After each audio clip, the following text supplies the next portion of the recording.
something that inspires my work a lot and inspired this piece mainly was this process of finding and seeing these piles of material on either the side of the road or when I would go to like thrift stores or garage sales even, or architectural salvage collectors, and seeing these like mass accumulations of sort of discarded materials and architectural and domestic objects that really aren't being used anymore, but so they've sort of lost their original functionality.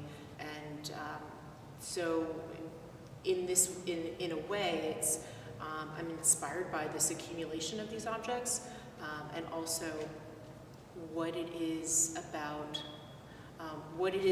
these things that aren't liked anymore or aren't seen as being useful, and kind of giving these things a new purpose. And in that new purpose, it's almost that they combine together to develop this almost a method of self-defense. And in combination, they become something stronger. And something that's really important in my practice is the finding new locations and specific architecture and these odd corners and spaces that are largely unused or not noticed, or places, parts of a building or parts of a room that are very particular in a way and don't have a function in a sense as a bedroom or a dining room or a meeting space or gathering space. And then so with this particular location, it's the concept of ArtsUP has to do with all being up on the ceiling. And so utilizing this unused area and the beams and the focusing attention onto the roof area, which is a really beautiful part of this building, and it, I think, largely goes unnoticed in a sense. And so I'm drawn to that, to where it's this challenge of working through and utilizing the architecture to build off from and to kind of create this this sculpture or installation that works with the architecture, but also becomes something else. It's as if this growth is coming out of the building, in a sense.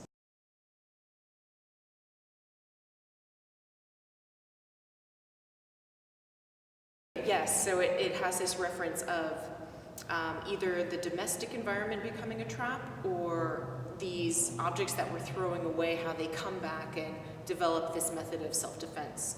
And so it's like they combine together to, rather than, it's almost a defense against them being cast aside again or thrown away.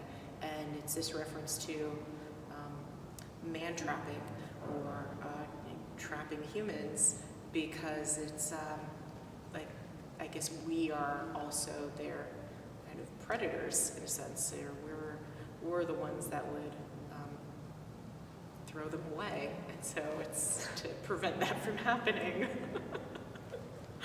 Well, that's something like in the inspiration of me making this piece and the obstacle course reference, but I also was thinking about playgrounds, and it's kind of this like almost an adult type of playground where it's these hanging parts and ropes and kind of rings and triangles that you could swing off of, and like trapeze sections. And then this also, it was brought to my attention later after I was building it, but this space was a CrossFit like training warehouse for many years, and the people who would come to participate in the CrossFit were doing really wild things, carrying these huge tires with chains down the street, and I don't know, who knows what else happened in here, but it seemed like as all these materials ended up coming together and the installation was formed, it was like I was like conjuring the spirits of the CrossFit, and I think that they would be proud. I think that, but it's, you know, it's this sort of training course that won't really hold someone up, you know? So it's kind of a tease in a way. But it's something that I want to do. Like, I want to even swing off of this kind of ragged tire that's above me. And then it goes back to, you know, tire swings and playing and, you know, sort of this childlike playfulness to where imagining yourself like jumping up on something and just climbing. So in my process of looking and searching for materials, I often just drive around, and I tend to look for places that have even people's houses, like people who are big collectors and have sort of hordes of things piled up in their yard or on their truck. I mean, I like to see, when I'm driving down the highway, to see how people who loaded and packed up a pickup truck, and to like this sort of way of being nomadic and packing and seeing how much you can get in this small space. And so it's how much people are collecting and moving from place to place. In creating this piece, the biggest challenges were how to hang everything, because many of the parts that I had put up were very heavy, and it was using the scaffold most of the time, and using a lift, which was very helpful. But it was the first couple days where I had only the scaffold, and it was this sort of problem solving to figure out, in a sense, almost how to do this by myself, to where I had to use hoists and pulley systems to lift up large sections of the fencing, and barrels and gates that seemed light enough when they were on the floor, but as they started to get higher, they just became so much heavier. And I mean, yes, gravity, they just wanted to fall. But so that was interesting. That was this real sort of like test of physical strength and perseverance for me. Like, just I gotta get this up there. And it was, you know, I visually could see it in where it was supposed to be and how it was going to be there, but it was just to get it into that space and to lock it in place was definitely a challenge. But I did learn a lot in the process, and so I know better for next time. And what I had been doing for a few months before was sewing these large sections of straps and webbing, like tow hitch straps, or webbing to make cargo nets, and sewing loops at the end, or large D-rings at the end of them to make these connectors.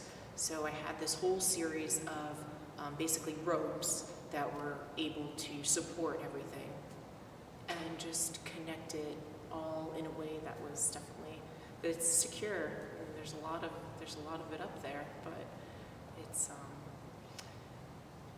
yeah, it was a good challenge. But then I have all these things now to use again, so that's like I'll have straps for the rest of my life. I have so many up here, and just this hanging system. It's just kind of refining it over time.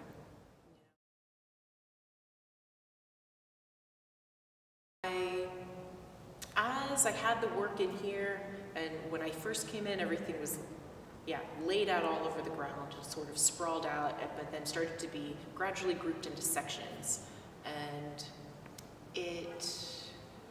as I started to get larger pieces up and larger sections up in the air and hanging, I just continued to consolidate whatever's on the floor and sort of space it into what group or what area on the ceiling it was going to go. And it was finished when most of the stuff was off the floor.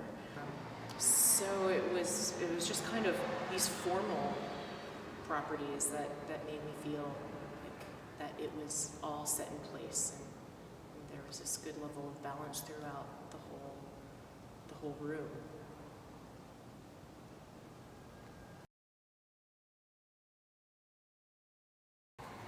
The most rewarding aspect of being involved in and being part of ArtsUP and the concept and utilizing this warehouse space and the idea of it being sort of this dual purpose space.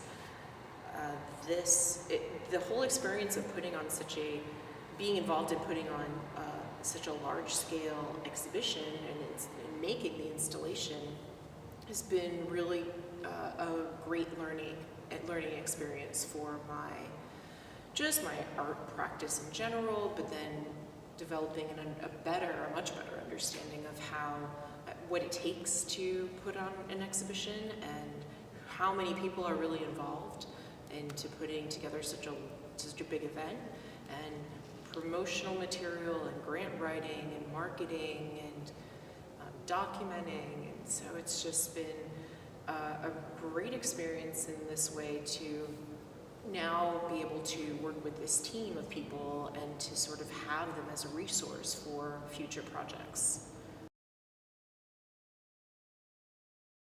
It was interesting to see people's initial reactions to it and how it seemed that many people were intimidated to come in and walk under everything.